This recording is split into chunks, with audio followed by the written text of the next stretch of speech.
ఓం నమో వెంకటేశాయ. ఏడుకొండలవాడ వెంకటరమణ గోవింద గోవింద. శ్రీ శ్రీనివాస శ్రీ వెంకటేశ గోవింద గోవింద. కలియుగ ప్రత్యక్ష దైవం శ్రీనివాస పరబ్రహ్మ అనుగ్రహ విశేషంతో శ్రీమద్భాగవతంలో దశమ స్కంధంలోని విశేషాలు యథాశక్తి తెలుసుకుంటున్నాం.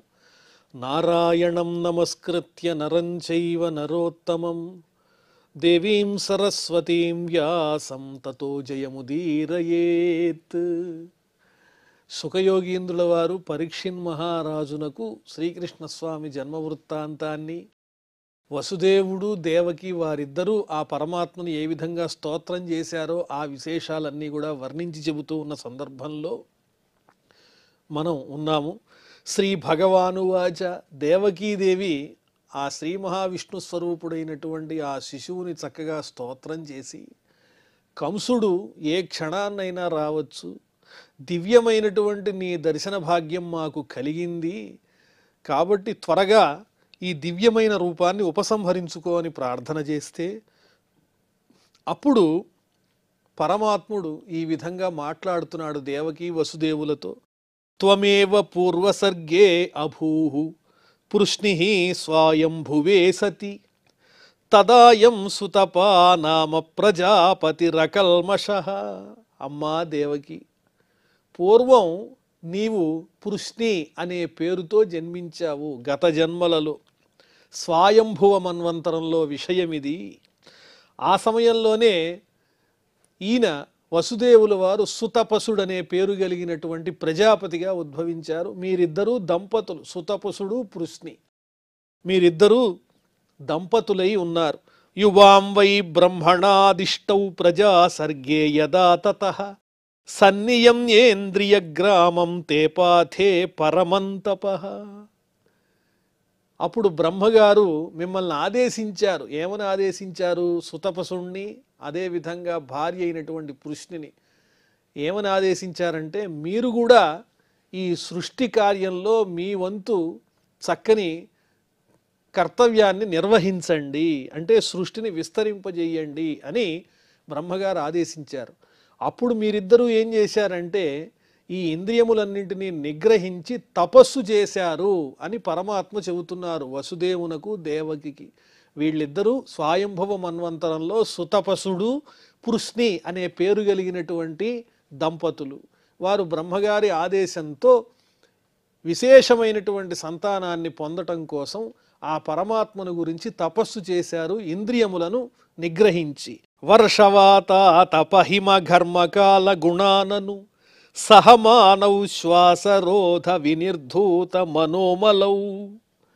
వర్షం పడినా, విపరీతమైనటువంటి ఎండ ఉన్నా, అలాగే మంచు కురుస్తున్నా, వర్షం పడుతున్నా, శరీరం అంతా స్వేదంతో నిండిపోయినా ఏమాత్రము పట్టించుకోకుండా అన్ని కాలములలో కష్టపడి శరీరాన్ని కష్టపెట్టి మనస్సంతా ఆ పరమాత్మ యందుంచి కఠినమైనటువంటి తపస్సు ఆచరించారు ఈ సుతపసుడు పృష్ణి. వీళ్ళిద్దరూ కూడా సహమానౌ శ్వాసరోధ వినిర్ధూత మనోమలౌ.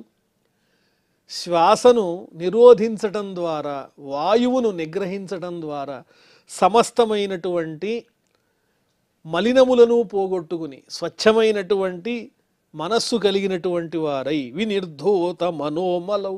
ఆ మనస్సులో ఏదైనా కల్మషం ఉంటే అదంతా వీరు చేసినటువంటి ఆ తపస్సు వల్ల ఆ మలినం కాస్త నశించిపోయింది. అంత శ్రద్ధగా ఆ సుతపసుడు అదేవిధంగా పృష్ణి ఆ దంపతులిద్దరూ తపస్సు చేశారు.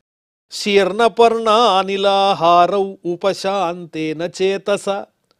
రాలిపోయినటువంటి ఎండుటాకులను ఆహారంగా స్వీకరిస్తూ, వాయువుని మాత్రమే భక్షిస్తూ, వాయువుని కూడా ఆహారంగా స్వీకరిస్తూ ప్రశాంతమైనటువంటి మనస్సుతో, ఉపశాంతేన చేతస, ప్రసన్నమైనటువంటి మనస్సుతో తపస్సు చేశారు. మత్తః కామానభీప్సంతౌ మదారాధనమీహతు.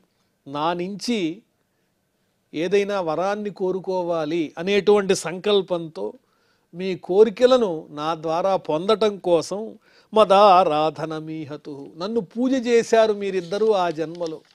అప్పుడేం జరిగిందో తెలుసా? ఏవం వాం తప్యతోస్తీవ్రం తపః పరమదుష్కరం దివ్యవర్ష సహస్రాణి ద్వాదశేయుర్మదాత్మనో. ఆ విధంగా మీరు తీవ్రంగా తపస్సు చేశారు, దుష్కరమైనటువంటి తపస్సును ఆచరించారు. ఎన్ని సంవత్సరాలు అంటే 12,000 దివ్య సంవత్సరముల పాటు నన్నే హృదయమున ఉంచుకుని మీరిద్దరూ ఆ స్వయంభువ మన్వంతరంలో ఆ విధంగా తపస్సు చేశారు. తదావాం పరితుష్టోహం అమునా వపుషా అనఘే తపసా శ్రద్ధయా నిత్యం భక్త్యా చ హృది భావితః. అప్పుడు మీరు చేసినటువంటి తపస్సుకి నేను ఎంతో ఆనందించాను. మీ తపస్సు ఎలా జరిగింది అంటే శ్రద్ధతో జరిగింది, భక్తితో జరిగింది. మనస్సులో నన్నే నిలుపుకుని చక్కగా భావన చేస్తూ మీరు చక్కగా ధ్యానం చేశారు. మీరు ఏ విధంగా అయితే నన్ను ధ్యానం చేశారో ఆ విధమైనటువంటి దివ్యస్వరూపంతో ఇప్పుడు మీ కళ్ళకు కనిపిస్తున్నానే, చతుర్భుజములతో శంఖచక్రములు గదా పద్మం ధరించి. అలాగే ఆ రోజు మీరు ఆ మన్వంతరంలో తపస్సు ఆచరించినప్పుడు కూడా మీ దంపతులకు నేను ఈ విధంగా దివ్యమైన దర్శనాన్ని ఇచ్చాను. మీరు చేసిన తపస్సుకి ఆనందించి. ప్రాదురాసం వరదరాట్ యువయో కామదిత్సయ వ్రియతాం వర ఇత్యుక్తే మాదృశో వామృతస్సుతః. మీ ఎదురుకుండా నేను ప్రత్యక్షమయ్యి మీకేం కావాలో కోరుకోండి అని చెబితే అప్పుడు మీరేం కోరుకున్నారు? మోక్షాన్ని కోరుకోలేదు. అంత ఇంద్రియములను నియమించి శ్రద్ధగా నా గురించి తపస్సు చేసినా మీరప్పుడు మోక్షాన్ని కోరుకోకుండా నాలాంటి పుత్రుడు కావాలి అని కోరుకున్నారు. వ్రియతాంబర ఇత్యుక్తే మాదృశో వామృతస్సుతః. నీ వంటి కుమారుడు కలగాలి ఓ శ్రీ మహావిష్ణు, నీలాంటి గుణములు కలిగినటువంటి చక్కని సంతానాన్ని మాకు అందించు, కుమారుణ్ణి అందించని మీరు కోరారు. అజుష్టగ్రామ్య విషయౌ అనపత్యౌ చ దంపతి నవవ్రాధే అపవర్గం మే మోహితౌ మమ మాయయ. ఇంద్రియ భోగాలేవి అనుభవించకుండా, గ్రామ్య విషయాల పట్ల ఆసక్తి లేకుండా, ఇంద్రియ భోగాలతో మీరు ఆకర్షింపబడకుండా, సంతానం లేనటువంటి మీరిద్దరూ కూడా ఎంతో శ్రమ కోర్చి శ్రద్ధగా తపస్సు ఆచరించి నేను ఎప్పుడైతే దర్శనమిచ్చానో మీరు మోహితులైపోయి నా మాయకు లోబడి మోక్షాన్ని మాత్రం కోరుకోలేదు, నాలాంటి కుమారుడు కావాలని కోరుకున్నారు. గతేమయి యువాం లబ్ధ్వా వరం మత్సదృశం సుతం గ్రామ్యాన్ భోగాన్ అభుంజాథాం యువాం ప్రాప్త మనోరథౌ. ఆ విధంగా నన్ను కోరితే నేను సరే అన్నాను. మీరు తృప్తిపడి తపస్సు చాలించారు, అక్కడి నుంచి వెళ్ళి సాధారణమైనటువంటి గృహస్థ ధర్మాలను ఆచరిస్తూ ధర్మబద్ధమైనటువంటి సుఖభోగాలను అనుభవించారు. మీరు గ్రామ్యాన్ భోగాన్ అభుంజాథాం యువాం ప్రాప్త మనోరథౌ. మనం శ్రీ మహావిష్ణువు వంటి కుమారుడు కావాలని ఆయన కోరుకున్నాం కదా, ఆయన అనుగ్రహించారు, మనకి సంతానం కలుగుతుంది అనేటువంటి ఆనందంతో ధర్మబద్ధమైన కోరికలను అనుభవిస్తూ మీరు ఆ మన్వంతరంలో చక్కగా జీవితాన్ని గడిపారు. అదృష్ట్వాన్యతమం లోకే శీలౌదార్య గుణైః సమం అహం సుతో వామభవం పృష్ణిగర్భ ఇతి శ్రుతః. ఆ తర్వాత మీకు నేను వరం ఇచ్చాను కదా, నాలాంటి కుమారుడు మీకు జన్మిస్తాడని. కానీ నా వంటి కుమారుడు ఉంటాడా? నాలాంటి దివ్యమైనటువంటి గుణములు కలిగిన వాళ్ళు ఇంకెక్కడా లేరు. అదృష్ట్వా అన్యతమంలోకే శీలౌదార్య గుణైః సమం. స్వభావంలో కానీ ఔదార్యంలో కానీ సద్గుణ సంపదలో కానీ మరొకరెవరూ సరిసాటి కలిగిన వాళ్ళు లేకపోవటం చేత అహం సుతో వామభవం, మీ తపస్సుకి మెచ్చినటువంటి నేను మీ పుత్రుడిగా నేనే జన్మించాను. ఆ మన్వంతరంలో జన్మించినప్పుడు నా పేరేమిటో తెలుసా? పృష్ణి గర్భుడు. అప్పుడు సుతపసుడు పృష్ణిగా మీరిద్దరూ ఆ మన్వంతరంలో తపస్సు ఆచరిస్తే మీ ఇద్దరికీ నేను పృష్ణి గర్భుడు అనేటువంటి పేరుతో జన్మించాను. తయోర్వాం పునరేవాహం ఆదిత్యామాస కశ్యపాత్ ఉపేంద్ర ఇతి విఖ్యాతో వామనత్వాచ్చ వామనః. ఆ తరువాత మళ్ళీ మీరిద్దరే తరువాత జన్మలో అదితి కశ్యపులైతే మీ ఇద్దరికీ నేను వామనుడు అనే పేరుతో జన్మించాను రెండవసారి. ఆ జన్మలో నన్ను ఉపేంద్రుడని కూడా పిలిచారు. వామనమూర్తిగా అవతరించి మీకు ఆనందాన్ని కలిగించాను. బలిచక్రవర్తిని అణిచి రాజ్య సంపదలన్నీ దేవేంద్రునకు అప్పజెప్పాను. ఆ సందర్భంలో నన్ను ఉపేంద్రుడని పిలిచారు, నేను వామన రూపంలో ఉండడం వల్ల వామనుడిని కూడా పిలిచారు అని రెండవసారి వారిద్దరికీ పుత్రుడిగా జన్మించినటువంటి విషయాన్ని కూడా స్వామి గుర్తు చేస్తున్నారు దేవకీ వసుదేవులకు. తయోర్వాం పునరేవాహం ఆదిత్యమాస కశ్యపాత్. కశ్యపుడు అదితిగా మీరుంటే మీ ఇద్దరికీ అప్పుడు నేను వామన రూపంలో జన్మించాను. తృతీయేస్మిన్ భవేహం వై తేనైవ వపుషాధవాం జాతో భూయస్తయోరేవ సత్యం మే వ్యాహృతం సతి. ఇప్పుడు మళ్ళా మూడవసారి ఈ జన్మలో మీరు దేవకి వసుదేవులైతే మీ ఇద్దరికీ ఈ సందర్భంలో ఇదిగో మళ్ళీ జన్మించాను మీ కుమారునిగా. జాతో భూయ తయోరేవ. మొదటి జన్మలోనేమో సుతపసుడు పృశ్ని అనే పేరుతో మీరు ఉద్భవిస్తే మీకు పృశ్ని గర్భునిగా జన్మించాను. రెండవ జన్మలో మీరు అదితి కశ్యపులైతే మీకు వామనునిగా జన్మించాను. ఇప్పుడు మూడవసారి దేవకి వసుదేవుల పేరుతో మీరు జన్మిస్తే మీ ఇద్దరికీ నేను ఇదిగో ఈ రూపంతో ఇక్కడ ఉద్భవించాను అని పరమాత్ముడు వారి పూర్వజన్మలను తెలియజేస్తూ ఉన్నారు దేవకీ వసుదేవులకు. జాతో భూయస్తయోరేవ. నేను చెప్పేది సత్యము, సత్యం మే వ్యాహృతం సతి. ఓ పతివ్రత, ఓ దేవకీదేవి, నేను చెప్పేదంతా నిజము అని ఆ శ్రీ మహావిష్ణువే శంఖచక్ర గదా పద్మములను ధరించినటువంటి వాడై తానే శ్రీ మహావిష్ణువునని వారికి తెలియజేస్తూ వారి కోరిక మేరకు మూడవసారి కూడా మరలా వారి పుత్రునిగా ఆవిర్భవించినట్లు వారికి జ్ఞాపకం చేస్తున్నారు. ఏతద్వాం దర్శితం రూపం ప్రాగ్జన్మ స్మరణాయమే. నేను ఈ విధంగా శంఖచక్ర గదా పద్మములతో ఈ స్వరూపంతో ఎందువల్ల ఆవిర్భవించానో తెలుసా? ఈ రకంగా నన్ను మీరు చూసినట్లయితే మీ పూర్వజన్మల యొక్క స్మరణ మీకు కలుగుతుంది అనేటువంటి సంకల్పంతోనే ఈ విధంగా మీకు దర్శనాన్ని ఇస్తున్నాను. నాణ్యథా మద్భవం జ్ఞానం మర్త్యలింగేన జాయతే. అదే గనక నేను ఈ దివ్య రూపం కాకుండా సాధారణమైనటువంటి శిశువు వలె కనిపించినట్లయితే, మానవ సంబంధమైనటువంటి చిహ్నంతో ఆవిర్భవించినట్లయితే మీ యొక్క పూర్వజన్మ విషయాలు మీకు జ్ఞాపకం రావు. నాణ్యథా మద్భవం జ్ఞానం. నేనే మీకు మళ్ళీ జన్మించానన్న విషయం, మీకు పుత్రునిగా కలిగానన్న విషయం మీకు తెలియజేయాలి కదా. అందువల్ల అప్పుడు ఏ విధంగానైతే దివ్య రూపంతో మిమ్మల్ని ఆదరించానో ఇప్పుడు కూడా అదే విధంగా ఈ దివ్య రూపాన్ని ధరించి ఆ పూర్వజన్మ సంబంధమైనటువంటి వరములను మీకు జ్ఞాపకం చేస్తూ ఉన్నాను. జన్మాంతర స్మరణ కలగటం కోసమే ఇలా కనిపిస్తూ ఉన్నాను. యువామాం పుత్రభావేన బ్రహ్మభావేన చాసకృత్ చింతయంతౌ కృతస్నేహౌ యాస్యేధే మద్గతిం పరాం. ఇప్పుడు కూడా మీరిద్దరూ నన్ను పుత్రునిగా పొందారు, అలాగే నేను సాక్షాత్తు శ్రీ మహావిష్ణువును అనేటువంటి జ్ఞానం కూడా మీకు కలిగింది. అందువల్ల నేను పరబ్రహ్మను, అదేవిధంగా మీ పుత్రుణ్ణి. ఈ రెండు భావాలతో మీరు చక్కగా అనేక మార్లు నన్ను సేవించి ఆనందించి పుత్రునిగా చక్కగా పెంచి అలాగే పరమాత్మగా జ్ఞానం కూడా మీలో కలిగింది కాబట్టి నా పట్ల ఆ విధంగా కూడా నన్ను సేవించి కృతస్నేహౌ నాతో చక్కగా స్నేహం చేసి పరాం మద్గతిం యాస్యేథే ఉత్తమమైనటువంటి నా స్థానాన్ని మీరు పొందగలుగుతారు అని ఆ శ్రీ మహావిష్ణువు ఆ దేవకీ వసుదేవులకు పూర్వజన్మ గురించి వర్ణించి చెప్పి అనుగ్రహిస్తున్నారు. యది కంసాత్తు బిభేషిత్వం తర్హి మాం గోకులం నయ యశోదాయాశ్చ తాంకన్యాం మన్మాయాం ఆనయధృతం. ఒకవేళ గనక ఈ కంసుడు నాకేదన్నా అపకారం చేస్తాడని మీరు భావన చేసినట్లయితే, భయపడినట్లయితే నన్నిక్కడి నుంచి గోకులానికి తీసుకువెళ్ళి అక్కడ యశోదాదేవి ఒక పుత్రికను కన్నది. యశోదాయాశ్చ తాం కన్యాం మన్మాయామానయధృతం.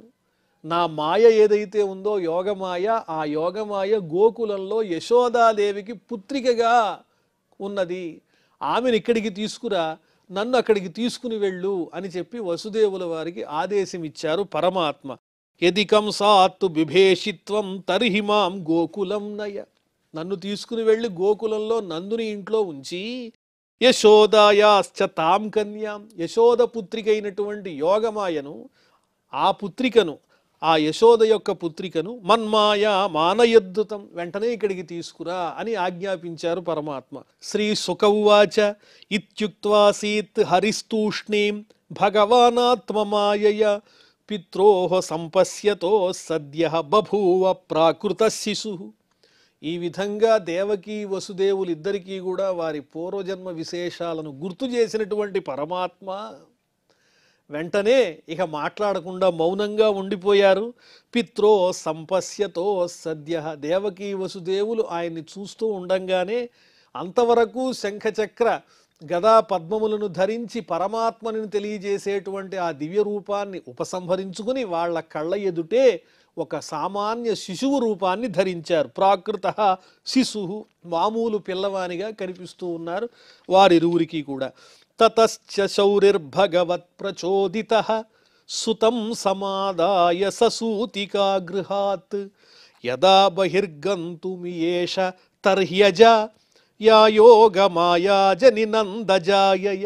వెంటనే శౌరి అంటే సూర్యుని పుత్రుడైనటువంటి వసుదేవుల వారు భగవత్ ప్రచోదితః, ఆ శ్రీ మహావిష్ణువు యొక్క ప్రేరణతో సుతం సమాదాయ ససూతికా గృహాత్, ఆ పిల్లవాని రూపంలో ఉన్నటువంటి పరమాత్మను తీసుకుని ఆ పురిటిల్లి నుంచి బయలుదేరటానికి ఎప్పుడైతే ఉద్యమించారో యదా బహిర్గంతుమియేష, అదే సమయంలో వసుదేవుల వారు ఎప్పుడైతే పరమాత్మ ఆదేశం ప్రకారం ఆ బాలకుని రూపంలో ఉన్నటువంటి ఆ పరమాత్మను గోకులానికి తీసుకువెళ్ళడానికి ప్రారంభిస్తూ ఉన్నారో, ప్రయత్నిస్తున్నారో, ఆ సమయంలోనే అజా యా యోగమాయా అజని నందజాయయ, నందుని యొక్క భార్య అయినటువంటి యశోద ద్వారా యోగమాయ అక్కడ జన్మించింది గోకులంలో అని వర్ణిస్తూ ఉన్నారు. యదా బహిర్గంతుమి ఏష తర్హ్యజ, ఆమె కూడా ఆ జన్మించినటువంటి యోగమాయ కూడా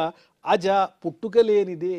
పుట్టుకలేనటువంటి పరమాత్మ యొక్క యోగమాయ కూడా ఆ నందవ్రజంలో ఆ నందుని యొక్క భార్య అయినటువంటి యశోదకు పుత్రికగా జన్మించింది. యోగమాయ అజని నందజాయయ అని చక్కగా వర్ణించి చెప్పారు. తయా హృత ప్రత్యయ సర్వవృత్తిషు ద్వాస్థేషు పౌరేష్వపి శాయితేష్వథ ద్వారస్తు సర్వాః పిహితాః దురత్యయాః బృహత్కపాటాయస కీలశృంఖలైః.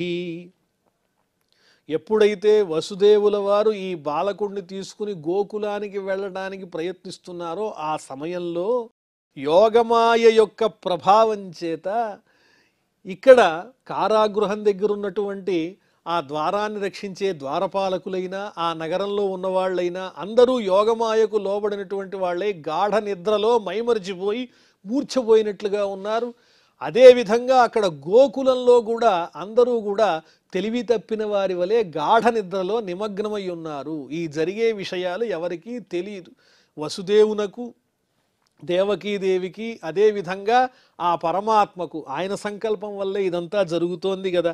తయా హృత ప్రత్యయ సర్వవృత్తిషు, పోగొట్టబడినటువంటి ఇంద్రియ వ్యాపారములు కలిగినటువంటి ద్వారపాలకులు, ద్వారాన్ని రక్షించేటువంటి వాళ్ళంతా గాఢ నిద్రలో ఉన్నారు. ఏం జరుగుతోందో తెలియదు. ద్వాస్థేషు పౌరేష్వపి శాయితేష్వథ, నగరంలో ఉండే పౌరులు కూడా అందరూ నిద్రించి ఉన్నారు. ద్వారస్తు సర్వాః పిహితాః దురత్యయాః, మరి ఆ కారాగృహానికి సంబంధించినటువంటి తాళాలు గట్టిగా ఉన్నాయి, అలాగే ఇనుప గడియలున్నాయి. అవన్నీ ఎవరూ తెరవలేరు, ప్రత్యేకంగా తాళం ఉంటేనే అది తీయగలుగుతారు. బృహత్కపాటాయస కీల శృంఖలై, సంఖ్యలతో కట్టేసి ఉన్నాయి ఆ తాళాలు కూడా. అంత దారుణమైనటువంటి ఇనుముతో చేయబడినటువంటి ద్వారాలు, గడియలు, గొళ్ళెలు ఉన్నాయి అక్కడ.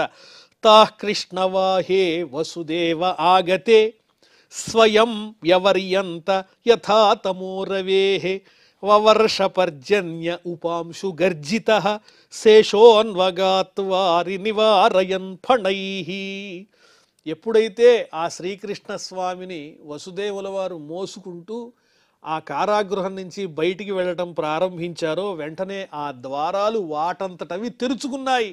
తాళాలు, గొళ్ళాలు అన్నీ ఊడిపడిపోయినాయి. స్వయం వ్యవర్యంత యథా తమోరవే, సూర్యుడు ఉదయించినప్పుడు గాఢమైన అంధకారం ఏ విధంగానైతే నశించిపోతుందో ఆ విధంగా ఈ పరమాత్ముడు అక్కడి నుంచి బయలుదేరగానే ఆ ద్వారాలు వాటంతటవే తెరుచుకున్నాయి. వసుదేవుని యొక్క బంధాలన్నీ ఆ ఇనుప సంకెళ్ళు గాని అన్నీ తెగి పడిపోయినాయి. వవర్షపర్జన్య ఉపాంశు గర్జిత శేషోన్వగాత్వారి నివారయన్ ఫణైః. మెల్లగా వర్షం వస్తూ ఉన్నది, మేఘుడు వర్షిస్తూ ఉన్నాడు.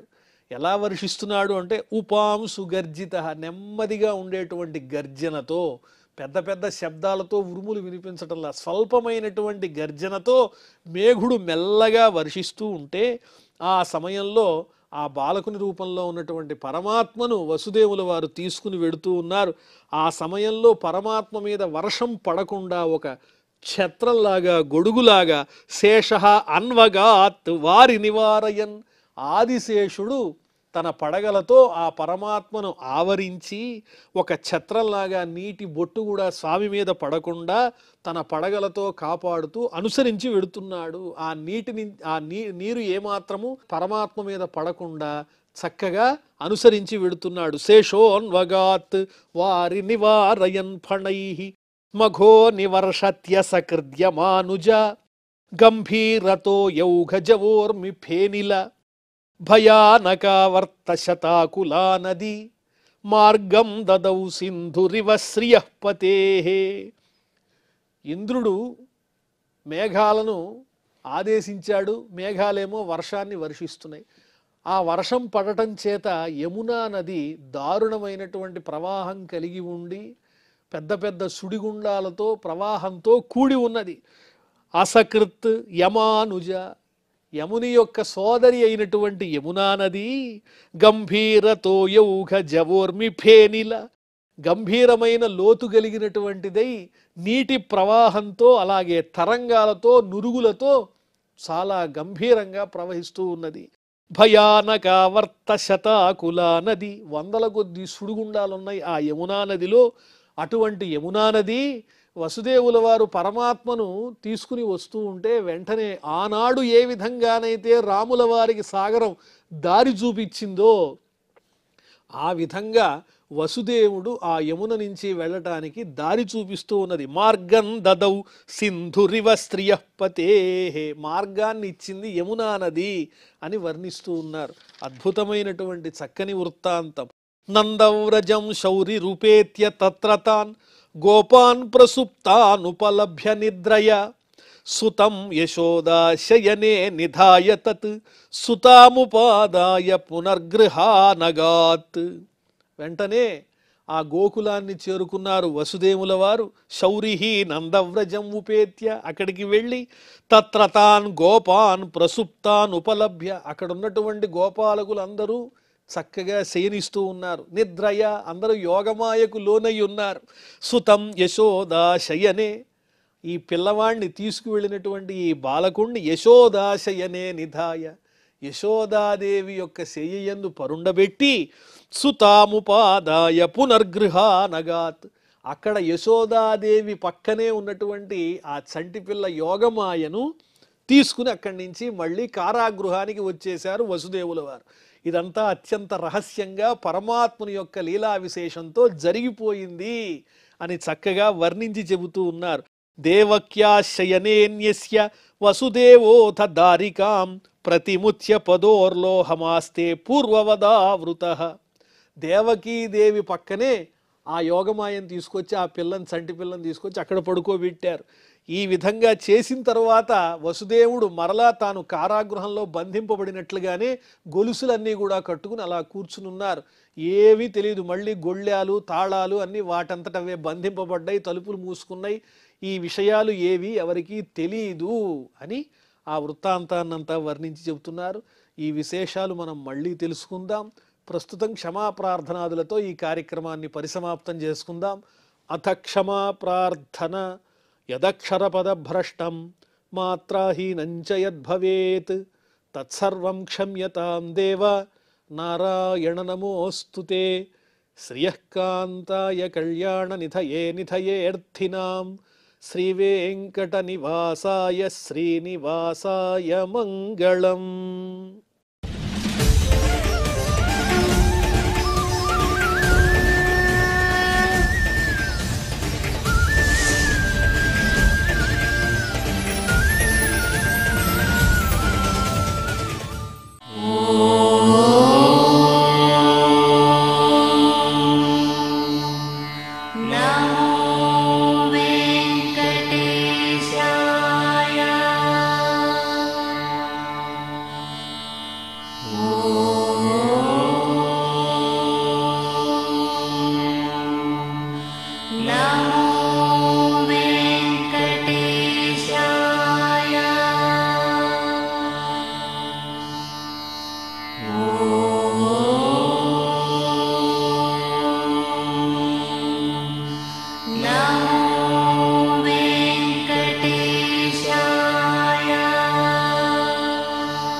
శివాయ